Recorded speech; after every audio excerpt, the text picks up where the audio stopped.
Alright, welcome. I'm Michaela. This time I'm working on a drawing of my slasher OC. She's called Grimace, and don't ask about her real name because I never gave her one. She was made up in middle school with no real story, just the idea that everyone pinned her murders on my other character, Alice. I literally only had 3 names I swapped between for characters back then. It was Alice, Sam, or Alex. The story was simply that people believed Alice was the real murderer because she was supposed to look all dark and creepy, which is kind of funny when you see her design from back then. I've redesigned them both several times, never really settling on one. This is just for fun and some background practice. I am still working on writing my upcoming webtoon, Conservation.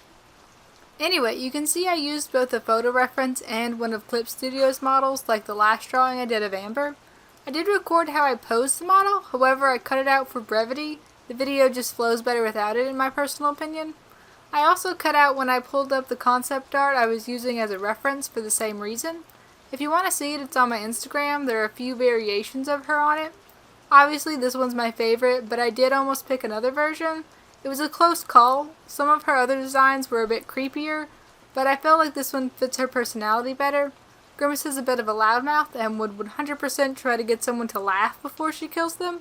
Though she can be all quiet and sneaky when she wants to be, she just has a tendency to be dramatic, so those moments are few and far between. Also, it occurred to me when I went to redesign her that even in some of her early versions, she kind of looks like she could be a part of the Legion from Dead by Daylight. Though Grimace predates the game itself by 4 years and the Legion by 6. I still have yet to play because I hate multiplayer games. Trying to figure out how to play a game in front of a bunch of random strangers is scarier than any game or movie. It doesn't help that at best I'm only okay at video games. Speaking of video games, I played the original Splatterhouse for the first time a few months ago because I hadn't heard of it before and it was in the Namco Museum for the Nintendo Switch. Since it's an emulator, I was doing my best to hold myself back from save scumming, but I think I fell into it anyway. I tried to limit myself to just the beginning of specific areas and right before each boss. However, the fight with possessed Jennifer made me want to scream, and I relented to saving whenever she changed back to normal for a second. I was so sad that she dies, especially because all she does when she's back to normal is cry for you to help her, and then she dies in your arms. I just wanted to save Rick's tiny pixel girlfriend, even if she did mutate into a gross monster and stab me repeatedly with her weird, stretchy, gross fingers. Oh, but for the final boss, I was 100% save scumming, and I don't care if it's cheap. I was tired, and I just wanted to see how it ended. It was an interesting game, and I think it's neat that this version has what was censored in some other versions. Honestly, the disembodied hands that jump up just to flip you off made me giggle. It's so cheesy and dumb, but like in a good way, so I'm glad it's there. I also don't like the weird red mask some of the other versions have in order to make Rick look less like Jason Voorhees. I might play some of the sequels, but frankly I wish they were also on the Switch. It just felt right. I usually focus on narrative games or farming sims such as Stardew Valley or Story of Seasons, so it was weird to play a game where there were like no clues as to what was going on. The intro was literally just 2 people walking into a mansion and then you hear the girl scream. I had to find out Rick and Jennifer's names from the menu when you pause the emulator. Was that even in the original? I know sometimes arcade games have some text near the controls. Maybe it was there. However, what about the other versions? I'm not even sure how to properly Google that, so instead you all get my rhetorical musings on the matter. Wikipedia says the only reason they even go to the mansion is because Rick is a parapsychology major and just decided to take his girlfriend to investigate West Mansion. That just makes me feel worse for both of them, but mostly Jennifer. Her weird boyfriend not only accidentally gets her possessed, but then he has no other option except to kill her. It sucks that he has to deal with the guilt afterwards, though.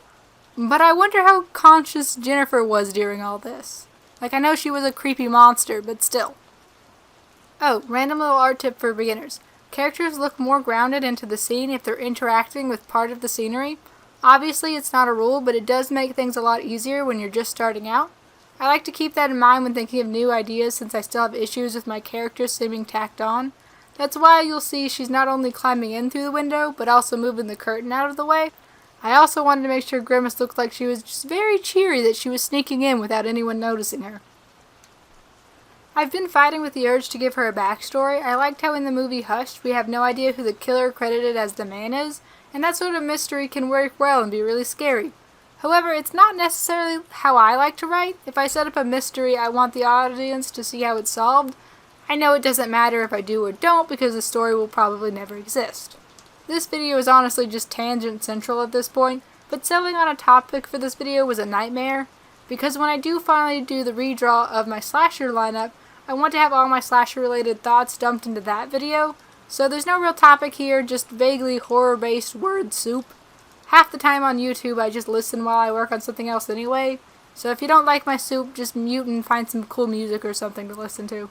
I'll do the slasher lineup redraw in October, partially because it'll be thematically appropriate, and partially because at the time it was the longest I'd ever worked on a piece, which was like 8 hours and some change. It'll definitely take longer this time around, so I might have to split it up into a 2-part video. My art process is a lot lengthier in general, and I've gotten several comments on characters to add. Some I felt stupid for not adding in the first place, and 1 or 2 I still need to watch the movie for. Aren't I just a real YouTuber doing all this planning stuff? There's just way more effort in these new videos than the ones I was doing when I was like 15.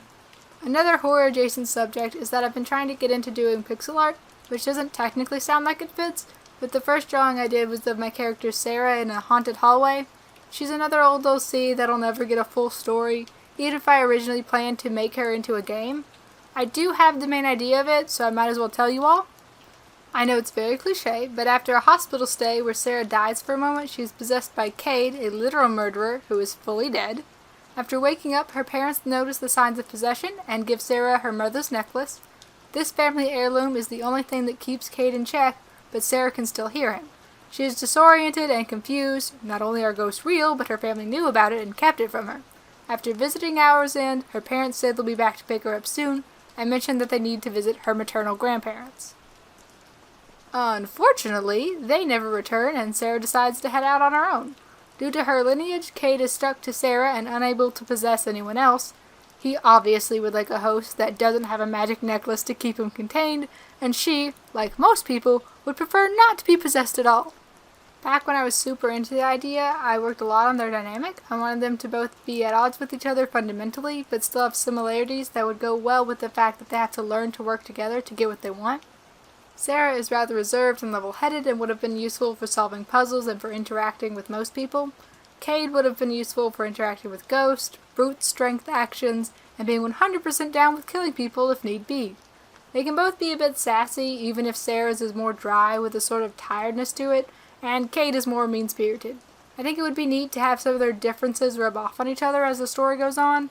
Also, I wanted Sarah to have to kill someone by herself in the climax of the good end, just to make the terrible time she'd been having even worse.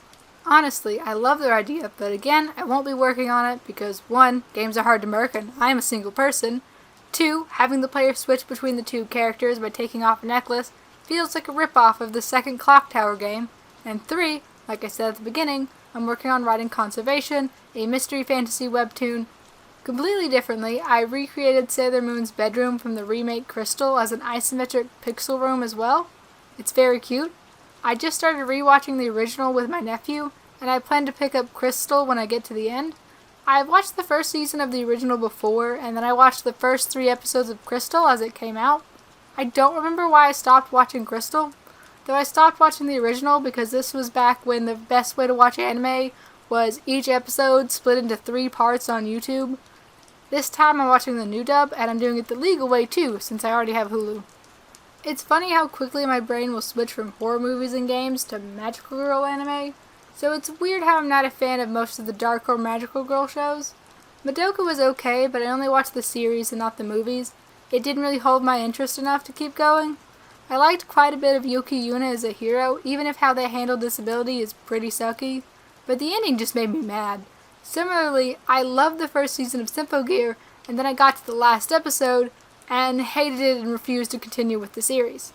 I don't think Princess Tutu or Revolutionary Girl Utena fit in the genre of dark magical girl shows, but I see a lot of people include them when discussing said genre. It must be known that I adore both. I even cosplayed Utena at a convention once when I was midway through high school, though the symbolism of that show flew right over my head, which is hilarious considering that that's a major point of the show. I wonder how much I'd pick up on if I actually rewatched it.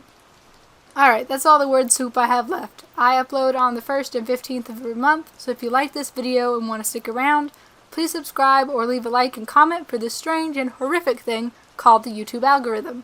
I've got a link to my commissions in the description, as well as my Ko-fi if you just want to donate and support me. Thanks for watching, and farewell.